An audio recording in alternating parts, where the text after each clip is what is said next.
Jadi kalau ada segolongan dari kita yang memaksa membela karena fansnya, karena sudah menganggap itu benar, sehingga ketika sudah dinyatakan dia melakukan kejahatan kita masih tidak percaya, masih menolak, masih memaksa itu yang benar, itu berarti mengikuti tradisinya orang-orang jahiliyah.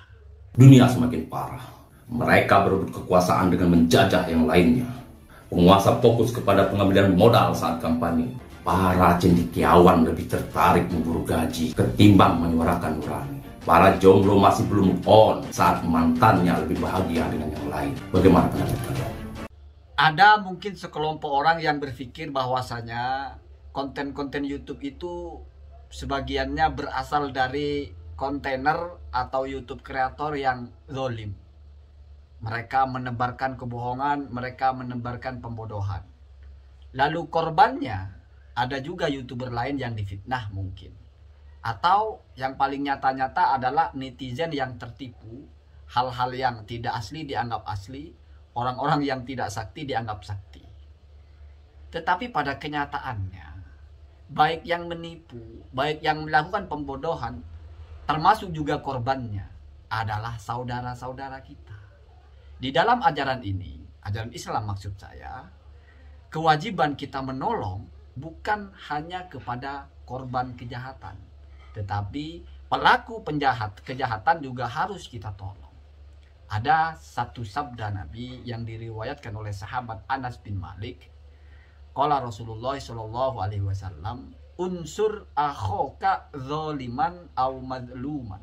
Tolonglah saudaramu, baik dia sebagai pelaku kejahatan atau sebagai korban dari kejahatan orang lain. Hanya saja, sayang seribu sayang, memahami hadis ini ada sebagian orang yang menerjemahkan sebagai pembenaran atas fanatisme.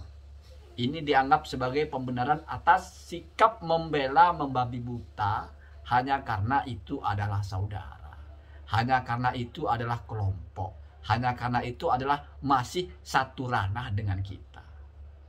Pemahaman semacam itu, membabi buta membela atas dasar ungkapan itu, sejatinya bukan hal yang baru.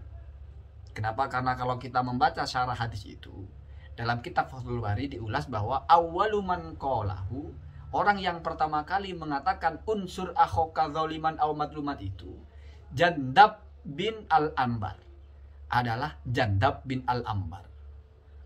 Dan ini lalu menjadi min hamiyati al-jahiliyah, menjadi watak, menjadi pola pikir orang-orang jahiliyah, yaitu fanatik. Ketika menolong orang, yang dilihat adalah dia saudara saya. Persetan mau dia penjahatnya atau dia korbannya, pokoknya dia saudara saya. Sehingga menolongnya itu menjadi membelanya membabi buta.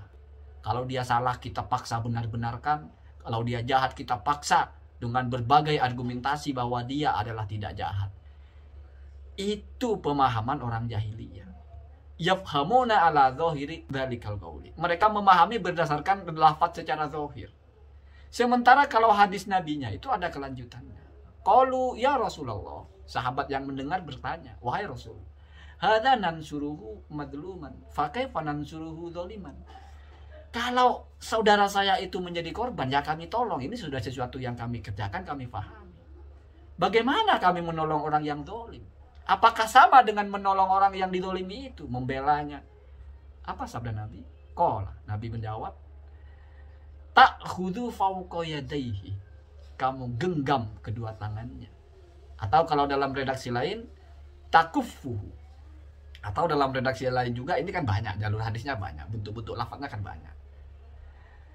Tahjuzuhu au tamna'uhu fadzaka nasruhu. Kamu menahan dia, kamu mencegah dia agar tidak melakukan kejahatan itu, maka itulah yang dimaksud dengan menolong orang zalim. Jadi bukan menganggap itu benar, bukan membenar-benarkan, bukan memaksa berdalil membela ini, itu bukan. Mentang-mentang ini adalah satu ormas dengan kita paksa benar-benarkan, bukan.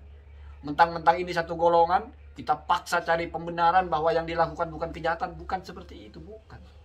Tetapi kalau sudah benar itu kejahatan, kita menolongnya dengan mencegahnya, menasehatinya lah, menyampaikan sesuatu yang membuat dia sadar bahwa itu salah, atau bahkan dengan cara menahannya, mencegahnya, mengurungnya, bahkan kalau tidak ada cara lain. Ada satu ungkapan dari Imam Al-Baihaqi yang sangat rasional. Apa kata beliau? Li'anna dzalima dzalimun ala nafsihi. Karena pelaku kejahatan sejatinya dia sedang jahat kepada dirinya sendiri. Ya jelas tuh.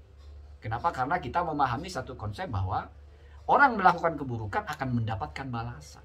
Jadi seperti orang yang sedang melangkah ke jurang. Memang ketika melangkah dia menginjak orang misalnya, menyakiti orang, tetapi langkahnya dia pada akhirnya karena menginjak orang itu dia akan terpeleset jatuh ke jurang. Sebetulnya korbannya bukan hanya yang diinjak, tapi dia pun akan menjadi korban. Maka dari itu unsur ahoka zoliman itu semakna dengan unsur ahoka mazluman, sama saja. Cuman bedanya kalau zoliman dalam pemahaman kita menzolimi orang lain, kalau mazluman menzolimi diri sendiri. Jadi ini satu makna sebetulnya. Pelaku atau korban itu sama-sama jahat. Maksudnya sama-sama korban kejahatan. Korban adalah korban dari kejahatan orang lain, pelaku adalah korban dari kejahatan dirinya sendiri. Jadi kalau ada segolongan dari kita yang memaksa membela karena fansnya, karena sudah menganggap itu benar, sehingga ketika sudah dinyatakan dia melakukan kejahatan kita masih tidak percaya, masih menolak, masih memaksa itu yang benar, itu berarti mengikuti tradisinya orang-orang jahiliyah, kultus, fanatik. Pokoknya asalkan dia saudara saya, tidak mau tahu, mau dia penjahatnya, tetap harus dibela. Harus kita bela mati-matian. Jangan sampai dia itu ditangkap, jangan sampai dia itu diserang, jangan sampai dia itu dirugikan. Harus kita bela.